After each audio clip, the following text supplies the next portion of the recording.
Nama saya Liana Dia Bugis, NIM 2019-28278. Dalam video ini saya akan menjelaskan sedikit tentang konsep dasar sistem. Dalam mendefinisikan sebuah sistem terdapat dua kelompok pendekatan. Yang pertama, menekankan pada prosedurnya, dan yang kedua, menekankan pada komponen dan elemen. Jadi, pendekatan sistem yang lebih menekankan pada prosedur mendefinisikan bahwa suatu sistem adalah suatu jaringan kerja dari prosedur-prosedur yang saling berhubungan, berkumpul bersama-sama untuk menyelesaikan suatu kegiatan atau untuk menyelesaikan suatu sasaran.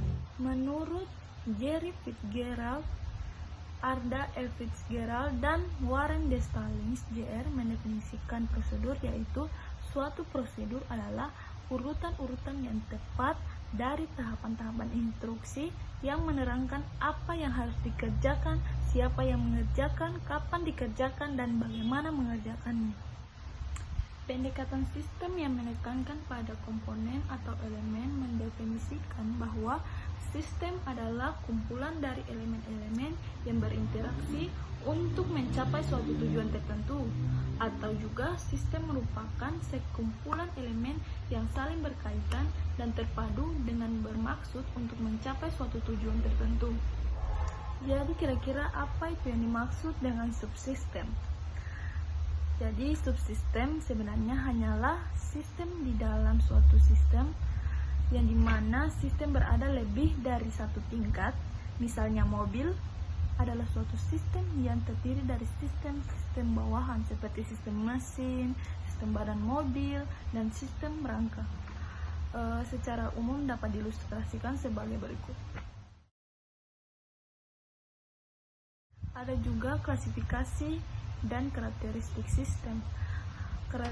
Klasifikasi sistem terbagi beberapa bagian. Yang pertama sistem abstrak dan sistem fisik. Di situ ada filsafat, sistem komputer, sistem alamiah dan sistem buatan, sistem tata surya, sistem penggajian, dan sistem tertutup dan terbuka. Ada pula karakteristik sistem dapat digambarkan sebagai berikut. Jadi berikutnya kita bahas tentang komponen sistem. Yang pertama, suatu sistem terdiri dari sejumlah komponen yang saling berinteraksi atau juga bekerja sama membentuk suatu kesatuan. Yang kedua, setiap sistem tidak peduli kecilnya selalu mengandung komponen-komponen atau sub-subsistem. Yang ketiga, setiap subsistem mempunyai sifat-sifat dari sistem untuk menjalankan suatu fungsi tertentu. Jadi jika dalam suatu sistem ada subsistem yang tidak berjalan atau tidak berfungsi sebagaimana mestinya, tentu sistem tersebut tidak berjalan mulus dan juga mungkin bisa dikatakan rusak. Oke, yang berikutnya ada batas sistem. Batas sistem merupakan daerah yang membatasi antara suatu sistem dengan sistem yang lainnya atau dengan lingkungan luarnya. Lingkungan luar dari suatu sistem, apapun yang di luar batas dari sistem yang mempengaruhi operasi sistem, lingkungan luar itu dapat bersifat menguntungkan dan juga merugikan. Lingkungan luar yang menguntungkan merupakan energi dari sistem, dengan demikian harus tetap dijaga, sedangkan lingkungan luar yang merugikan harus ditahan dan dikendalikan. Kemudian ada penghubung sistem yang merupakan media penghubung antara suatu sistem dengan subsistem lainnya.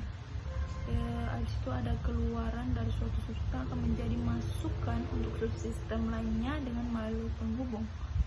Kemudian yang kita bahas adalah pengelola sistem. Suatu sistem dapat mempunyai suatu bagian pengolah yang akan merubah masukan menjadi keluaran.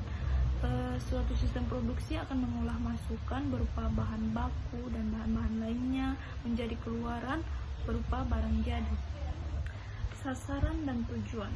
Sasaran dari sistem sangat menentukan sekali untuk masukan yang dibutuhkan sistem dan keluarannya yang akan dihasilkan sistem. Suatu sistem dikatakan berhasil apabila mengenai sasaran dan tujuannya. Perbedaan dari suatu objek dan suatu tujuan atau goal, yaitu goal biasanya dihubungkan dengan ruang lingkup yang lebih luas dan sasaran dalam lingkup yang lebih sempit. Apabila merupakan suatu sistem utama, misalnya sistem bisnis perusahaan, maka istilah goal lebih tepat diterapkan. Jadi tergantung dari ruang lingkup mana memandang sistem tersebut. Berikut ini ada diagram elemen atau komponen sistem. Mungkin itu saja yang dapat saya jelaskan tentang konsep dasar sistem pada mata kuliah Sistem Informasi Manajemen. Kurang dan lebihnya saya mohon maaf. Terima kasih.